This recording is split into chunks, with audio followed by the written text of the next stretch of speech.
Hi, welcome to my show where I get to interview talented, wonderful people who are doing great things in this world. And today I have with me Sonia, Julie. Hey, Sonia. Hi, William. How are you doing? Good. Thanks for having me here today. Oh, well, thanks for coming. So I've known Sonia for a while. She does various different types of works, but we are to utilize all her gifts. We have invited her to come to the Detroit Working Writers, which is going to be that conference is going to be in November, I believe. I don't want. November 10th? Is it November 10th? I should think be the so. one knowing. Don't tell our president that. And I'm also excited to say that we will be also having her for the Path of Consciousness, a spiritual and writing retreat. And she's actually here today to kind of explain what she's going to be doing in this in a creative vision board workshop. So she is doing something similar to that, but more geared towards writers for the Detroit Working Writers.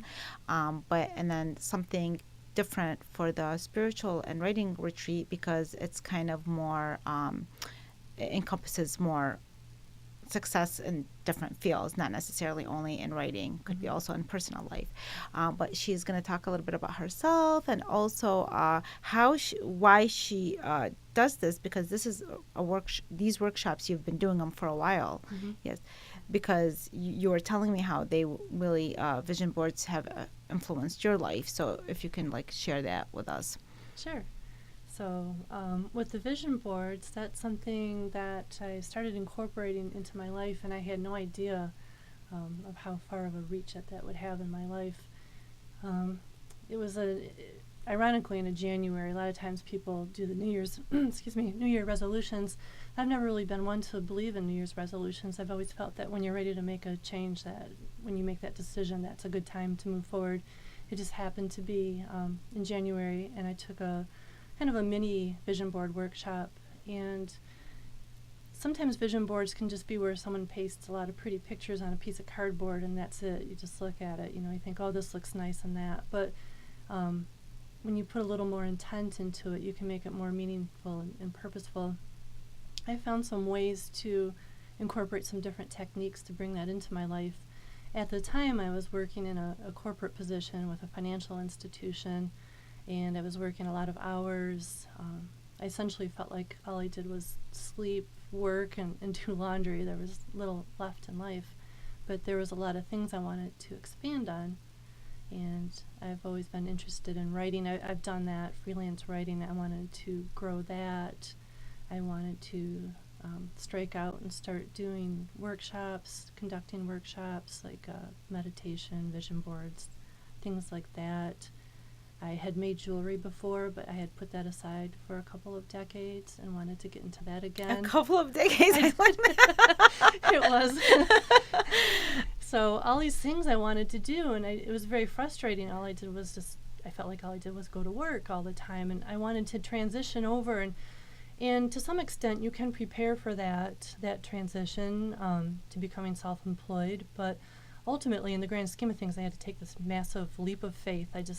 I found myself writing a resignation letter and then saving it on my computer, and then a few weeks later I actually printed it, and then I actually took it to work, and I worked with great people. That's the one thing I miss, but my supervisor, she was very supportive. She said she would miss me, but she understood, and I was like, wow, what did I do? I just quit this job. It was good pay and great benefits and secure and that, but I felt in my heart that I just really needed to move forward, and I really feel like that the things in the vision board that I had created enabled me to envision and really work towards those things that I wanted to realize in my life.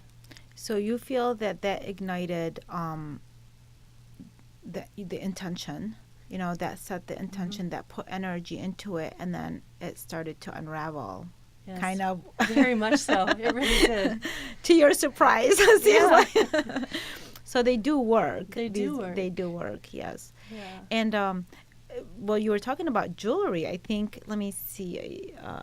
I know that you have some jewelry here. Well, is this something that you created, It or I know is. this was That's something a friend asked me to do. It's a amethyst, and I mhm. did the silver wire wrapping on that. So I do that type of jewelry. I also string beads. There's the amethyst piece when I first started it. Mhm. There's a pattern. And I think I love this one. Oh, thank you. I love green, and this is very Yeah, beautiful. it has malachite glass beads. And so when was this when you wrote that on the vision board, or however you, well, actually vision boards really you're using pictures necessarily or Yeah, images. It's not I about use, writing. Yeah. well, I use mostly images, but there's words in there too, though There- they're very simple. Like, Oh, okay. And when did you start that? Between it that and was, then you actually now making jewelry, for instance. well, the beads were something I'd probably pulled out in 2016 and started kind of looking at. I had them in storage for all that time. Mm-hmm. And then in January of 2017 is when I created the vision board. So that's not that long at all. Yeah, I just kind of picked right up where I left off 20 Mhm. years earlier. Wow, 20. I And still then- can't get that wrapped around. Because when we met, you were kind of involved in this. You know, you were on the Mhm. verge of coming it Yeah. out. So it seems, and I never knew the story that it was actually that long. Yeah, You know, it's that been a took. long time. Yeah. And then last fall I took a metalsmithing class, so that added to my skills. So Mhm. I've had a lot of fun with the jewelry. But I know that you do a lot of other creative stuff. And this is one of the ways the Rochester Uh-huh. writers. This is really awesome. So as you know, Michael Dwyer heads. He founded it. He founded it it's been over Well, 10 this will years. be our 11th year this fall. Wow, On October 21st. congratulations. Thank you. And it's a very well organized, very reputable writers conference, Thank you. and I was actually a speaker at the first conference. You were. And then the 10th anniversary last year. But aside from that, the community, I really like it because I used to be able to attend more of the freelance writers, what's it called? The meetup. Freelance Writers Marketplace. Yes. Where we'd meet once a month. And it meets at Barnes & Nobles in Rochester. How often The third Tuesday of every month. the third Tuesday of every month. I found that was very helpful. I was able to network with some editors through that, and it's just really a great way. Whatever level of writing you're at, I feel like it addresses so many different issues, and it's just Yeah. a really very nice way to network. And then you have the two conferences every year, so I know Spring that and the fall. yes, and this is something that you're very involved in as well. So you, another one is the this was it? Yes, isn't this the new This- website that you created? Yeah, that's part of my website. mhm. There's one of the main pages there, Awakening the Core. Can you tell us what that's about? Sure. That actually has to do with another thing that was on the vision board. Mm-hmm. And with that, I wanted to become a Reiki master. I'd already done the first and second pieces of that, and I wanted to become a Reiki master, so I accomplished that. So I also do that. And then I'd done fitness coaching and things like that in my past, but fitness and nutrition and exercise and these things, it's just so unique to each individual.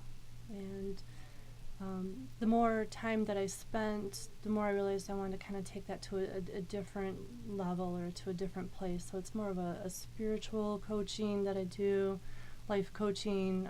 It addresses all the different areas of mind, body, and spirit. So that's what I've got on the website. And then I have like tools for spirit that includes the jewelry, and I want to expand on that some more too.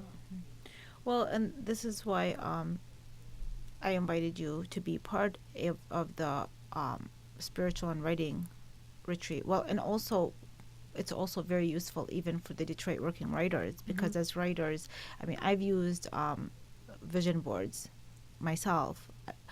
More so I used to do them before, although I have this one vision board that I created years ago, and some of it has manifested and some, but I still, because I believe it, I still have it up. I know when I first started it, it wasn't even on a board. What I did is I took pictures that I wanted to manifest, and then I just had them in a certain drawer. And then during meditation mostly during my meditation, I would bring them out. But the last one I did create it was a vision board where you can see everything like, set up. And it is a nice way every time you see it. So sometimes you'll forget about it, but then when you Yeah. see that, and then that image does something. I mean, scientifically, it Mm-hmm. has shown that what we what we see, what we perceive, we can manifest. Then it depends on also the belief level Mm-hmm. of. There's a lot of factors, obviously, that go into that. But at least once you set the intent, then there's a lot of steps between the intent and the manifestation, including the fact that if something you need to get skills or a degree in it, or you have to Mm-hmm. have certain financial means to do it. So in your case, you knew that you need to take certain classes, and you did it. So it's not just a matter like you're gonna put it on the vision board Yeah. and then you're gonna kind of sit back, Exactly. put your feet up, have a margarita kind of thing. You actually do have to do the work, but it Mm-hmm. gives you that clarity, right? I mean, Yeah, would you say definitely. that? Yeah. I mean, this is. I'd like to know more. What are you planning to do for the workshop at the spiritual and writing retreat? Because we talked about it's called Creative Vision Board Workshop. Envision your success. Yeah, and that could be in any area, obviously, of our life. But Absolutely. what are you going to be focusing on? So the focus will be choosing the right kinds of images or things. So the very first step would be thinking about what is true to your heart. A lot of times outside things will affect us and our goals and decisions, maybe society or family or friends or a peer group will be influencing us, and we have to make sure first that it's really something in our heart that we want to accomplish, not just something that the world tells us that we should do. And it has to be meaningful. And then also too, you want for the timing to be right. Sometimes when we want something, the universe isn't necessarily ready to give that to us, and it needs to be for not only our highest good but for the highest good of all the people around us. So um, maybe you want to move somewhere or start a different career, but maybe it's not the right moment for your family, or some different things need to fall into place before that can be realized. So just being aware of those kinds of things before you create the vision board. And then when you're creating the vision board, you are creating those images and words, but then how do you implement that into your life? So like you said, that you have, visualizing is a part of it, but then you added meditation. So those are the kinds of things I like to talk about. You can add meditation to it, affirmations and I am statements. Part of your self-care and self-love are a part of it. And I look at different techniques that you can use, whether it's yoga or some form of physical movement. You might consider using tapping or EFT if you've heard of that. Mm-hmm, mm-hmm. And there's a number of different techniques, and even just making small changes in your life.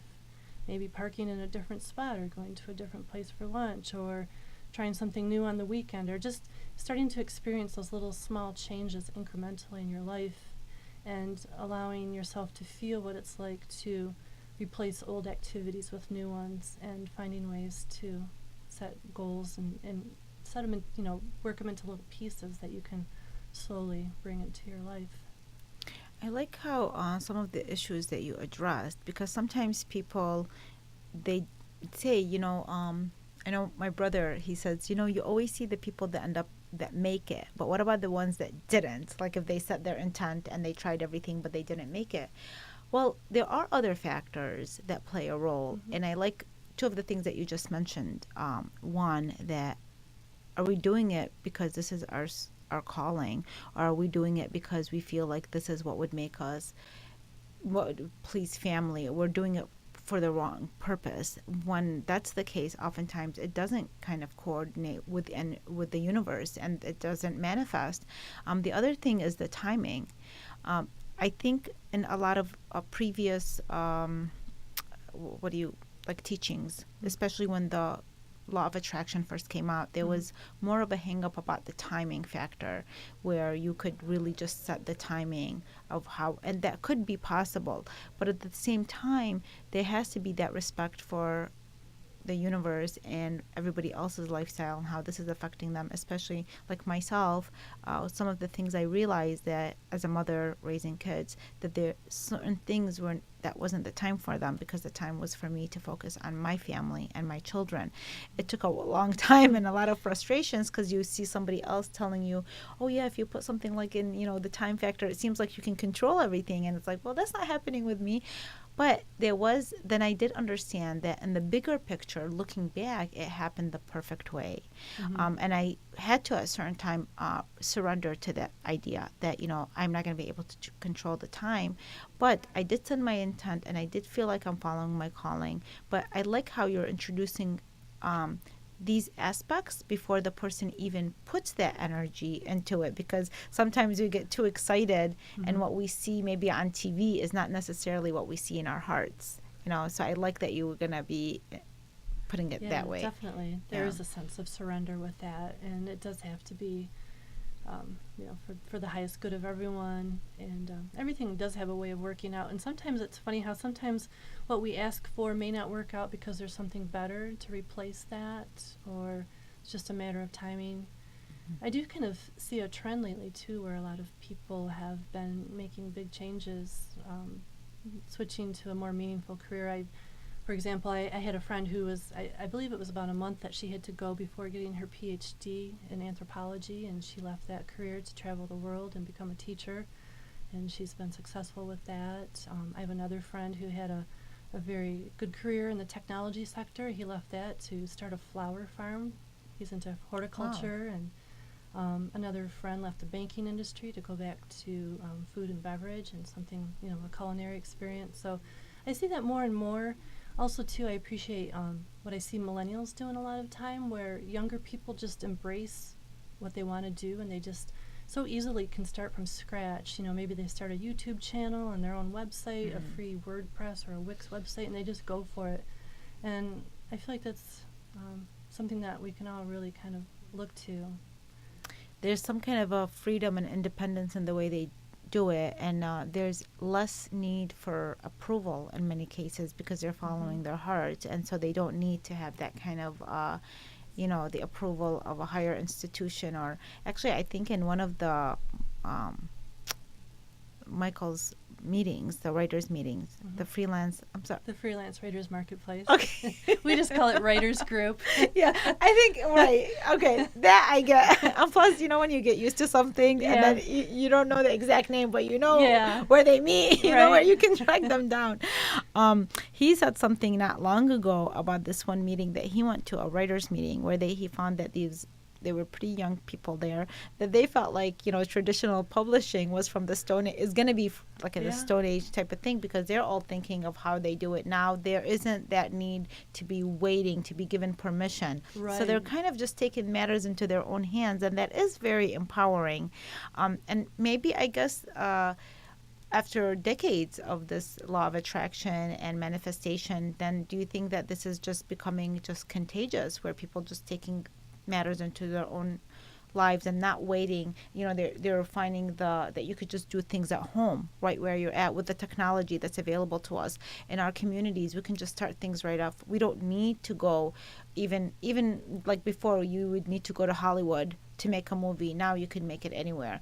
Before, you need to go to New York to have a certain kind of literary sense. Now, actually, as you know, so I was recently selected ambassador of Authors Guild of America, which is in New York, and I was talking about it to a co-ambassador that we connected to see like what kind of events we're going to do. And I said to her, it's so funny. I was a member with them, and the one thing I used to feel is like, oh, if only they had events going on here, and the next thing you know, it comes here. So it seems like we're becoming just one home, and so we don't really kind of, we're working together on a different level. So do you think like this is contagious? I mean, that's a good thing if it is, but yeah, absolutely. It's very contagious. I really see that with my young people, and I see the older generations starting to try to embrace this as well.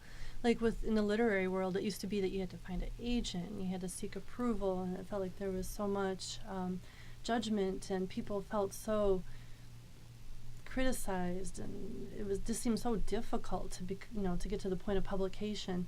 And then self-publishing came out, and for a while, people would say, oh, if you're self-published, you'll never become traditionally published, and there was this thing around it. But it's really changed now. Now people who self-publish can become published, but in a lot of cases, people are doing that and don't want to be traditionally published any longer. It's so freeing and liberating. There's all sorts of business models too, even things like Uber and Airbnb, and these things where people remove the middleman and just find an exchange of services with amongst each other to make things happen. I think with the internet too, there's so much liberation now with us being able to communicate directly with each other and find ways to exchange those forms of energy, whatever it might be.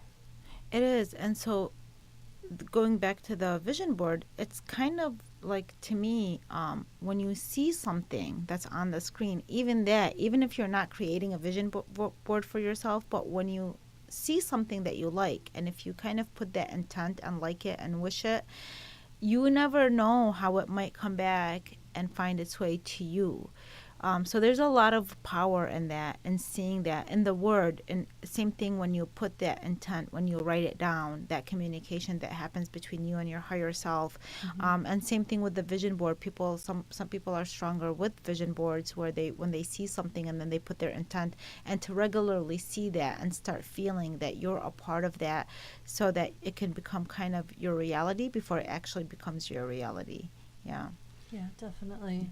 Well, I wanted to ask you, what did you use? Because I know when you was saying that, I was telling you how I use like meditation during the time that I was putting certain pictures. Is there how did you go from doing the vision board, you created it, to the point, what did you do? How did you utilize it between the time that you created it to the time that things started manifesting? How were you using that vision board in the process? Well, the ways that I was using the vision board included adding a practice of gratitude, both morning and night. First thing when I woke up, instead of thinking about all the things I had to do that day, I would list the things that I was grateful for.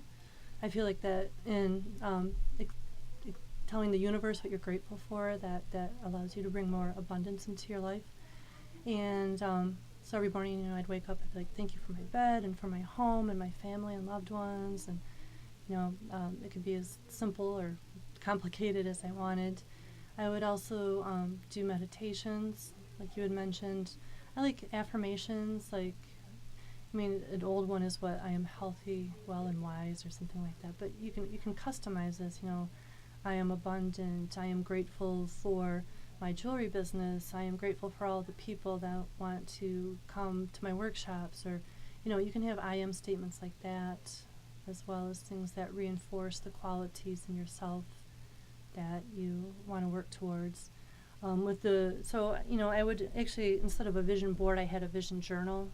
It was like a 8.5 by 11 like leather bound book, and on the front I think it has something to the extent of about enjoying the journey of life. And I would, have like maybe a page open, and that would be my focus, and I might have some affirmations or meditation around that. And I would also, in yoga class, sometimes I would imagine myself kind of, I like the hot vinyasa yoga. I really like that workout. And I like that because I feel like it allows you to almost physically work through mental and emotional things, like what you want to things that you want to remove from your life, so that you can replace them with things that are better. And it feels like you can really connect to that in a good yoga class. But that can be done whether you're running or kayaking or whatever your favorite activity is. Well, and did you update, like, how did you, since you started it, do you update your the vision board or your vision book? I've added a few new things to it. Mm-hmm. A lot of the pages, it's really quite surprising when you look at it as to how much that I've accomplished in there. So now some of the things that remain are bigger things. I've always dreamed of having like a retreat and learning center. So that's like a pretty big thing to come by. But, it's always step by step. So all these smaller pieces that I've accomplished, I think, will lead me. Well, and I mean, this year alone, you were invited from the beginning of the year to be at a conference and at a retreat. Mm-hmm. So it's like that's an indication and going in that direction. So if, for people that are at home and they're not going to be, coming to the retreat, the retreat and taking your class, is there something that you can advise them, a way for them to start something like this, a simple and fun way for them to start, and what could they do at home that would be helpful to get introduced to this? Yeah, sure.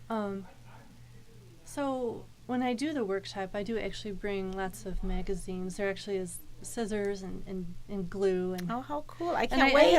I have little mini cards, but if they want, they could, maybe if they find a journal that they want to purchase or a poster board or maybe find some pictures. I try to have lots of variety, but also too, what I mentioned at the beginning, it being something true to the heart and something that's really meaningful for them, something that they could think about and kind of anticipate. Well, given that you're going to be coming so equipped like that, I am very excited to take that workshop. And I really encourage people, just especially if, I mean, for me, as you know, writing has been healing, but it's also my calling. And so just throughout the years, I've worked a lot on, for over 25 years, I've worked on my writing.